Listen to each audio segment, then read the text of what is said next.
Hello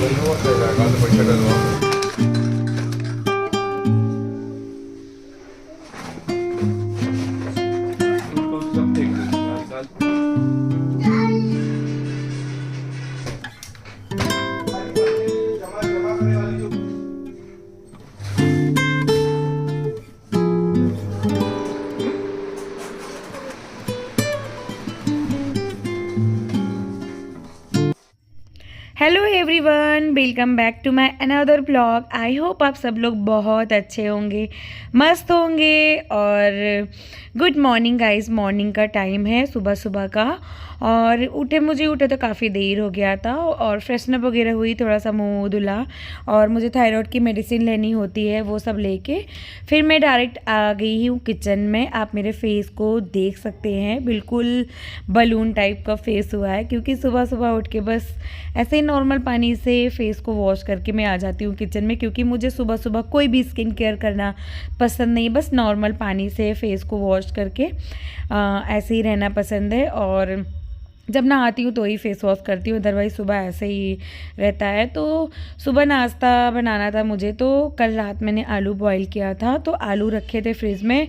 तो मैंने सोचा कि मैं ऐसे ही सूखे दम आलू बना, मतलब सूखा आलू ऐसे तल लेती हूँ। तो वो मेरे घर में मेरे बच्चों को और हस्बैंड को बहुत, इनफैक्ट मुझे भी बहुत ज़्यादा पसंद है चाय के साथ खाना। नॉर्मल जीरे मिर्च का तड़का लगा के और देसी घी में बनाना, रेड रेड भून के लास्ट में मुझे उसमें थोड़ा सा आमचूर पाउडर डाल देती हूँ, उससे ना टेस्ट बहुत अच्छा आता है। एंड यहाँ पे मैं कट कर रही थी धनिया कट करके उसमें, क्योंकि डालना होगा दम आलू में तो अच्छा लगता है वो।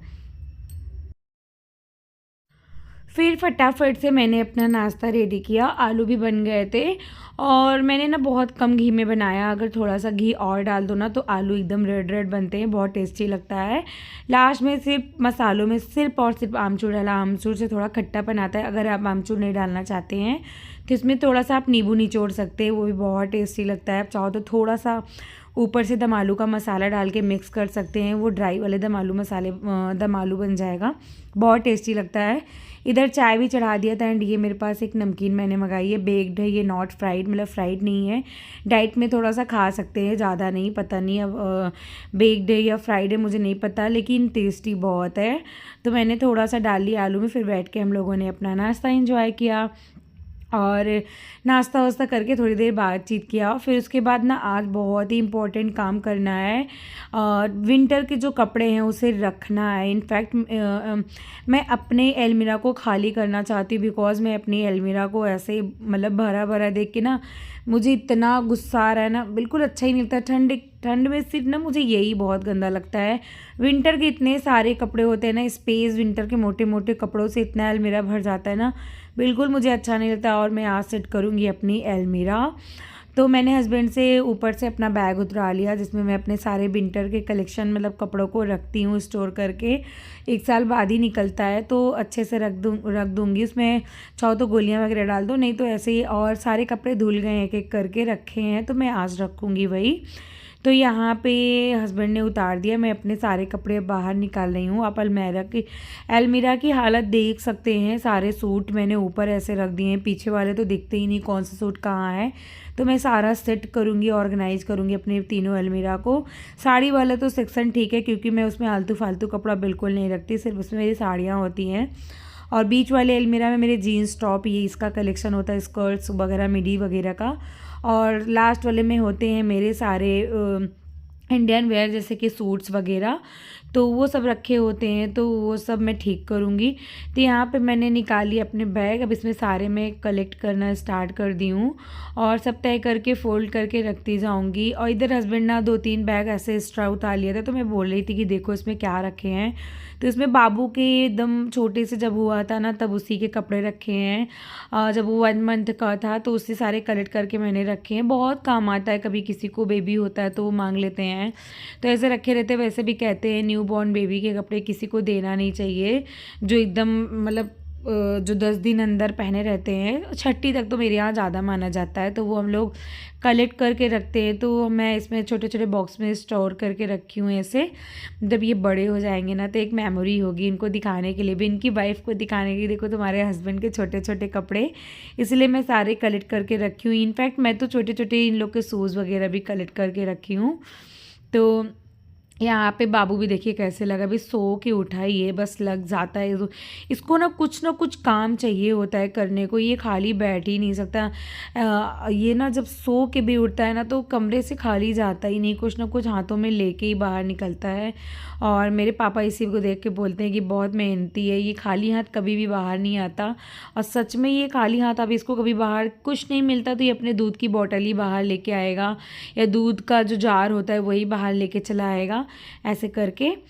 तो उधर मैंने सारे कपड़े निकाल लिए हैं। और ये मेरे जीन्स और टॉप के कलेक्शंस, इसको भी सही करना है क्योंकि ये भी थोड़ा सा बिखर गया है, वो भी मेरी पति देव की वजह से, क्योंकि वो एक दिन अपना कुछ चाबी वगैरह कुछ उनका खो गया था। तो बच्चे हैं ना, कभी कभी उठा के अलमीरा में फेंक देते हैं ऐसे, जो मिलता नहीं है। एक बार ऐसे ही हुआ था, हम लोग इतना ढूंढे और लास्ट में जाके जब मैंने अपनी अलमीरा सही कर रही थी ना तो कपड़े के पीछे फेंका हुआ था, तो उसकी वजह से वो कपड़ों को मेरे उथल पुथल कर दिए, जो कि मुझे बिल्कुल पसंद नहीं है। वही मैं चिल्ला रही थी आज मेरा उतार दो। हस्बैंड मना कर रहे थे कि आज मत रखो, लेट हो रहा है। मैंने बोला आज मैं रख के रहूँगी, चाहे खाना नहीं बनाऊँगी ठीक है, लेकिन मैं रख के ही रहूँगी, क्योंकि मुझे ना गंदगी बिल्कुल भी पसंद नहीं है। मेरी अलमीरा हो, मेरा घर हो, मुझे कुछ भी, मतलब ऐसा नहीं है ना कि आप बाहर से चिकना करे रहो, अंदर से आपका कोई भी सामान भूसे की तरह रखा हो, वो मुझे बिल्कुल पसंद नहीं है। मेरी किसी भी अलमीरा, इनफैक्ट मेरे बच्चों की अलमीरा भी आप देखोगे ना तो मैं डेली जाके दिन में एक बार ज़रूर सही करती हूँ। मुझे कुछ भी बिखरा हुआ पसंद नहीं है। मतलब किसी किसी की हैबिट होती है ना ऐसे, तो मेरी ये हैबिट है, मुझे कुछ भी बिखरा नहीं। मुझे अपनी अलमीरा तो खासकर बिल्कुल ऑर्गेनाइज और सही क्लीन चाहिए। तो मैं देखिए यहाँ पे सारे कपड़े निकाल दे रही हूँ। पहले मैं एक कॉलिन और एक कपड़े भी साथ में रखी हूँ, सारा पोछूंगी, मतलब जितना भी धूल मिट्टी होकर पहले साफ़ करके उसके बाद लगाऊंगी कपड़ों को। इधर मैं शायद किसी से बात भी कर रही थी, हस्बैंड बोल रहे थे कॉल आया बात कर लो, तो मैं बात भी कर रही थी और तो अपने कपड़े उपड़े भी सही कर रही थी। और ये इस वाले अलमीरा में ना मेरे सारे जीन्स के कलेक्शन आप देख रहे होंगे, जितने भी हैंगिंग में हैं वो मेरे सारे जीन्स के कलेक्शन है। कुछ न्यू भी हैं अभी जो ऐसे मैंने पहना भी नहीं है, टैग लगे हैं। और नीचे में सारे टॉप रखती हूँ जीन्स के नीचे, और 2-4 स्टॉल्स है छोटे छोटे, वो मैं ऐसे हैंग कर दी हूँ जिससे मुझे ईजिली मिल जाए। और मेरे जितने भी मिडी स्कर्ट और लॉन्ग स्कर्ट है ना वो, और मेरी जो नाइटीज़ हैं और मतलब थोड़ी स्टैंडर्ड टाइप की नाइटीज़ हैं, वो सब मैं इसमें रखती हूँ नीचे की साइड। कभी कभी यूज़ होता है ना तो ऐसे मैं इसमें रखती हूँ। और तो इसको देखिए फिर मैंने सारे टॉप वगैरह निकाल के सब सही कर रही थी। पहले मैंने क्लीन किया, क्लीन करके अब सब ऑर्गेनाइज़ करूँगी अच्छे से। और फोल्ड था बस, थोड़ा सा सही करके सारा लगा देती हूँ। और मेरे कपड़े ना एकदम सेट ही रहते हैं, तो वही मुझे सुकून देता है, अच्छा लगता है मुझे। मतलब एक वाइब अच्छी आती है ना। अगर मतलब मैंने बहुत से घरों में ऐसा देखा है कि बाहर तो साफ़ सफाई है ठीक है, लेकिन कोई भी अलमीरा आप खोलो ना तो भूसा ही मिलेगा। वो मुझे बिल्कुल भी नहीं पसंद है, सच बताऊँ। मैं अपनी अलमीरा को हर दूसरे तीसरे दिन ठीक करती रहती हूँ, और बच्चों की अलमीरा तो डेली ही ठीक करती हूँ। तो ये देखिए मेरे सारे मिडीज़ वगैरह टॉप वगैरह मतलब स्कर्ट्स के कलेक्शन है, तो मैं सारा नीचे कलेक्ट करके रख रही थी। और जो नहीं पहनना है उसको डिस्कार्ड भी कर रही थी, कि जो मैं सालों से रखी हूँ वो नहीं पहन रही हूँ तो अब मैं नहीं पहनूंगी उसको, मैं जान गई हूँ, तो मैं उसको अलग कर रही हूँ। लेकिन एक आध ऐसे हैं ना जो दिल को बहुत टच करते हैं, जैसे मेरी शादी के पहले के 2-3 टॉप है, शादी के पहले आप 10 साल मानिए उसके पहले का ही है, तो मैं उसे कभी भी नहीं फेंकती, उसे संभाल के रखती हूँ कि मेरी शादी का पहले का है, मैं इसको पहन के जाती थी कॉलेज वगैरह, तो उसको मैं एज ए मेमोरी टाइप रखती हूँ कि चलो मेरी मेमोरी है तो मैं रखूँगी। ऊपर का सेक्शन सही कर दिया मैंने, नीचे मेरी सारी नाइटीज़ होती हैं तो वो मैं निकाल रही थी। अपने सारे नाइटीज़ के कलेक्शन को भी ठीक करूँगी, और जैसे जब भी पहनना हो ना तो ईजिली मिल जाए। वैसे विंटर में तो नहीं पहना जाता 2 पीस 3 पीस के नाइटीज़ जो होते हैं, और समर्स आ रहे हैं, समर्स में तो अच्छा लगता है रात को पहन लो, थोड़ा सा अच्छा भी फील होता है। और विंटर में तो ना भैया, इतनी ठंड होती है कि 2-3 पीस में आप जैकेट ला दो वो अच्छा ही नहीं लगता, और समर्स में तो काफ़ी अच्छे लगते हैं। तो मैं सारा अपने अलमीरा सेट कर रही हूँ।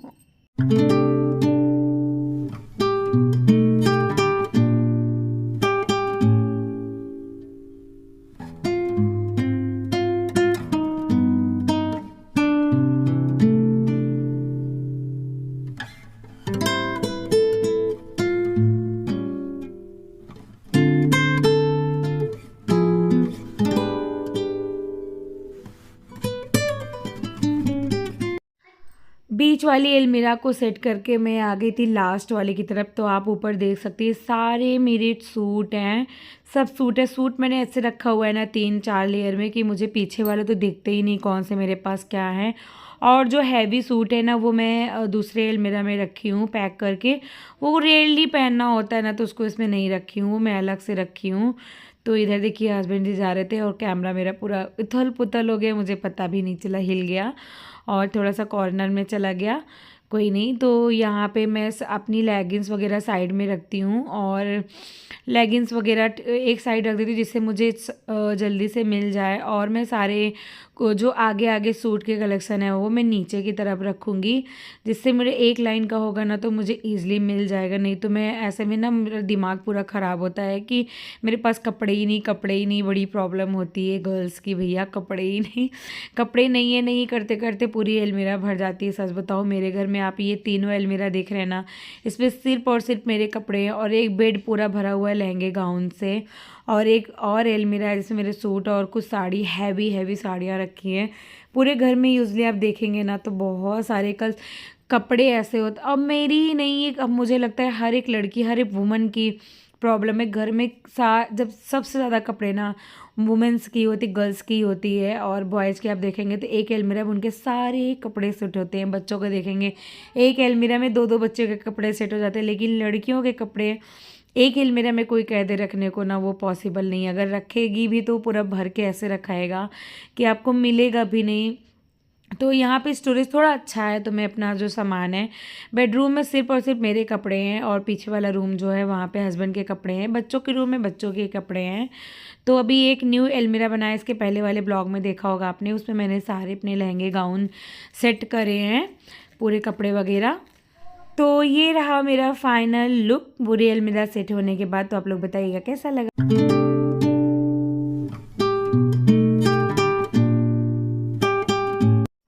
अलमीरा सेट करने के बाद मैं लग गई थी बेड सही करने में, ये भी साथ में लग गए थे। और बेड के नीचे जो प्रोटेक्टर लगा है ना वो थोड़ा सा निकल गया था, तो वही हम लोग सही कर रहे थे। और बेडशीट जब थोड़ा सा अच्छे से बिछा हो ना तो वही रूम अच्छा लगता है। और मैं थोड़ा सा करूँगी इस रूम की अच्छे से डस्टिंग। पहले मैं बेड को सही कर लेती हूँ और बेड सही होने के बाद फिर मैंने डस्टिंग का कपड़ा उठाया, फिर मैं लग गई इस रूम की डस्टिंग करने। साइड टेबल वगैरह जो बेड का किनारा होता है सब मैं साफ़ कर देती हूँ। और अलमीरा सेट किया है तो बाहर की तरफ से क्या ही छोड़ना। तो मैंने अपनी तीनों अलमीरा को बाहर की तरफ से अच्छे से क्लीन कर दिया जिससे वो साफ़ हो जाए। और कॉलिन से ना साफ़ हो जाता है अच्छे से। जब दिवाली के टाइम पे डीप क्लीनिंग होती है ना तो मैं पूरा इसको स्क्रबर और निरमा से रगड़वाती हूँ, तभी साफ़। केवल साल में एक ही बार मैं स्क्रबर से साफ़ करवाती हूँ, अदरवाइज़ मैं कॉलिन से ही करती हूँ साफ़ सुथरा। उसको करने के बाद मैं टीवी वगैरह सारा जो साइड में रखा होता है, बास्केट वगैरह ब्लैंकेट का, वो सब भी साफ़ करती हूँ। फिर मैं बेड के ऊपर चढ़ गई थी ये लैम्प और फ़ोटो फ्रेम वगैरह साफ़ करने के लिए, क्योंकि रोज़ ये डस्टिंग नहीं होती है। मतलब फ़ोटो फ्रेम वगैरह डेली डेली चढ़ के इसे साफ़ करना पॉसिबल नहीं होता है। तो वीक में 1 टाइम मैं चढ़ के पूरा चीज़ साफ़ करती हूँ। और लैम्प वगैरह भी खासकर साफ़ करती हूँ, क्योंकि हल्के फुल्के जो जाले होते हैं ना वो लग जाते हैं, थोड़े बहुत धूल मिट्टी हो जाते हैं, तो साफ़ करती हूँ। उसके बाद फिर जब साफ़ी कर रही थी तो मैंने देखा विंडो पर भी हल्के फुल्के धूल थे, तो मैंने सोचा कि मैं उसको भी साफ़ कर देती हूँ। वैसे तो आजकल ये कर्टेन पूरा डला होता है, ज़्यादा गंदा तो नहीं होता है। समर्स में खुले होते क्योंकि एसी चलता है।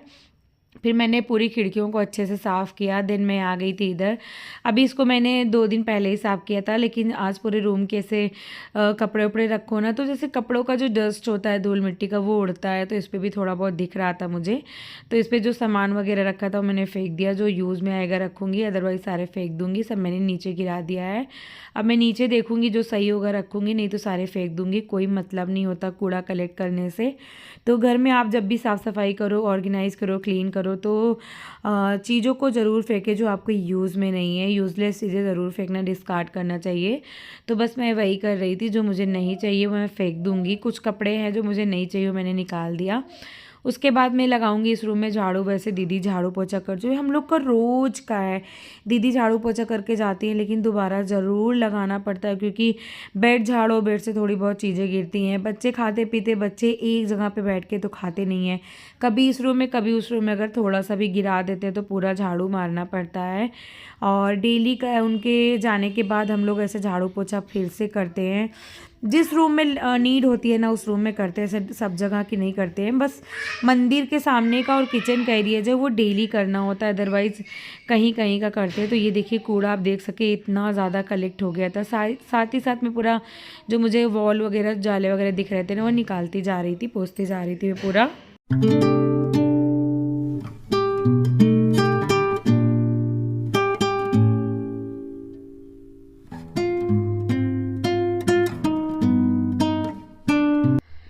एंड यहाँ पे मैं झाड़ू लगाने लग रही थी और झाड़ू रूम में लगा लिया है, सिर्फ बाहर रह गया था। तो इस एरिया में लगाऊंगी। आप देख सकते हैं कितना गंदगी निकला है, मतलब एक बार सुबह झाड़ू पोछा हो गया, फिर भी ये हाल है पूरा रूम वूम सेटअप करने में।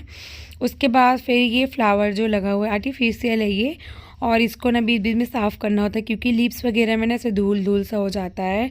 तो धुलने की ज़रूरत नहीं, इसको हम ऐसे ही कपड़े से पोंछते हैं ना, थोड़ा सा कॉलिन मार के, तो ये अच्छे से क्लीन हो जाता है। तो मैंने इसको अच्छे से साफ़ कर दिया। दिन में आ गई थी फ्रिज में, तो फ्रिज के ऊपर जो कवर लगा हुआ है ना ये मुझे चेंज करना है, काफ़ी दिन से डला हुआ है तो काफ़ी गंदा लग रहा था मुझे। ऐसे बहुत ज़्यादा गंदा नहीं था लेकिन गंदा लग रहा था, तो मैंने सोचा कि मैं इसको चेंज कर देती हूँ। तो फिर मैंने इसको हटाया। अभी तो मैं फ्रिज के ऊपर ऐसे ही क्लीन करके वो सामान रख दूँगी, और शाम को जब मुझे दोपहर में टाइम मिलेगा उसके बाद फिर मैं दूसरा कवर वगैरह डाल दूँगी। तभी ये मैंने ऐसे अच्छे से साफ़ कर दिया। जो भी धूल, कवर डालने से ना ज़्यादा गंदगी वगैरह नहीं फैलती है, तो ठीक रहता है, बहुत धूल मिट्टी नहीं होता है। और ऐसे कभी कभी कवर वगैरह चेंज कर देती हूँ। फिर मैंने करी डस्टिंग पूरे किचन की अच्छे से। और डस्टिंग क्योंकि किचन की डस्टिंग मैं डेली ही करती हूँ, जैसे चिमनी वगैरह क्लीन करना, तो ये सब चीज़ मैं साफ़ करती रहती हूँ। उसके बाद फिर मुझे बनाना है अब लंच। तो यहाँ पे मैं करूँगी लंच की तैयारी। लंच में मुझे बनाना है लौकी के कोफ्ते। तो लौकी के कोफ्ते के लिए पहले लौकी को पील करना होगा और उसको घिसना होगा। तो मैं पहले लौकी को साफ़ करके छील लूँगी, फिर उसको घिसूँगी। और बहुत जल्दी घिस जाता है क्योंकि लौकी ना थोड़ा अच्छा था, फ्रेश था, तो फटाफट हो जाएगा। तो फटाफट मैं लौकी को छील के उसके बाद बहुत ही सिंपल तरीके से बनाऊँगी और कोफ्ते। तो गाइज़ ये वीडियो बहुत ज़्यादा लंबी हो रही है तो मैं पूरी रेसिपी नहीं शूट करूँगी, और क्योंकि मैंने एक बार शेयर भी किया था और कभी फिर दिखा दूँगी क्योंकि वीडियो बहुत लंबी हो रही है। तो फिर मैं इसी के साथ ब्लॉग का एंड करूँगी। और अगर वीडियो आपको अच्छी लगती हो तो प्लीज़ प्लीज़ प्लीज़ मेरे चैनल को सब्सक्राइब करिएगा, लाइक शेयर कमेंट करना मत भूलिएगा। और आप लोग प्लीज़ बताइएगा आप लोग को मेरे ब्लॉग्स अच्छे लगते हैं नहीं, क्योंकि आप लोग के कमेंट से, आप लोग के लाइक शेयर से और मुझे बहुत अच्छा लगता है, अच्छा फील होता है। मुझे ये लगता है ना कि मेरी मेहनत वसूल हो रही है, और फिर आगे बढ़ने का मन करता है। ये लगता है कि कितनी मेहनत करूँ, जब कोई रिस्पांस नहीं मिलता ना तो बहुत दिल दुखता है। गाइस प्लीज़ प्लीज़ सपोर्ट करिएगा, और आपके प्यार और सपोर्ट की बहुत ज़्यादा ज़रूरत है, बहुत ही ज़्यादा ज़रूरत है। तो प्लीज़ ब्लॉग में बने रहिएगा और ब्लॉग पूरा देखिएगा, और फ्रेंड्स और रिलेटिव के साथ शेयर करना मत भूलिएगा। चैनल को सब्सक्राइब करिएगा, बेल आइकन को ज़रूर प्रेस करिएगा, उससे आपको ना मेरी हर एक वीडियो की नोटिफिकेशन आपके पास पहुंच जाएगी, आप मेरे वीडियो को वॉच कर पाएंगे। तो इधर गाइज मैंने लौकी वगैरह घिस लिया अच्छे से, और आज इसका ना पानी भी मैं निकाल दूंगी हाथ से निचोड़ के। पानी निचोड़ने से ना सही रहता है। फिर लौकी के कोफ्ते मैं दो तरीके से बनाती हूँ। एक तो मैं लौकी घिस के ऐसे बॉईल करके फिर उसका पानी सारा निकाल के निचोड़ के बनाती हूँ पनीर वगैरह डाल के। लेकिन आज मैं बहुत सिंपल तरीके से बनाऊँगी। जैसे मैंने बोला, मैंने लौकी को घिसा, उसका पानी निकाल के उसमें सिर्फ और सिर्फ बेसन और थोड़े से मसाले डाल के पकौड़े बना लूँगी। और कभी उस टाइप का दिखाऊंगी जिसमें पनीर काजू वगैरह सब डाल के बनाती हूँ, बिल्कुल शाही अंदाज में। तो मैं 2-3 तरीके से बनाती हूँ आज मैं क्योंकि आज ना बहुत ज़्यादा काम हो गया था, एकदम थक भी गई थी मैं सुबह से अरेंज करते करते। मतलब इतने सारे काम होते हैं ना जो मैं सारा ब्लॉग में दिखाती भी नहीं हूँ, कितने अदर्स काम होते हैं जो मैं करती हूँ। तो उतना ही दिखाती हूँ जो ज़रूरी होता है, और छोटे छोटे काम होते हैं ना, फिर कैमरा भी ले जाना मैं सच बताऊँ भूल जाती हूँ छोटे छोटे काम के लिए। तो बहुत सारे काम ऐसे होते थे। यहाँ पे देखिए मैंने बेसन डाल लिया, उसमें थोड़े से स्पाइसेस डाले हैं, नमक वगैरह डाल के उसके पकौड़े बना लूँगी। और मसालों में मैंने प्याज लहसुन अदरक मिर्च कूट ली, मतलब पीस लिया है, उसमें मसाले डाल के भून के जस्ट पानी डाल के बॉयल हो जाएगा तो उसमें कोफ्ते डाल दूँगी। बहुत ही सिंपल तरीके से बनाऊँगी। तो इसको मैंने हाथों से इसका पानी निकाल दिया, नहीं तो ये बहुत गीला हो जाता। पानी ज़रूर निकालना चाहिए, नहीं तो बहुत ही ज़्यादा रनी हो जाएगा, फिर वो पकौड़े अच्छे से बनेंगे नहीं। और थोड़ी सी लौकी मैंने रख दी, वो मैं दाल वगैरह में यूज़ कर लूँगी। अभी मैं इसको फ्राई कर लेती हूँ। तो चलिए फिर मिलते हैं आपको नेक्स्ट वीडियो में, तब तक लिए bye guys, till then take care.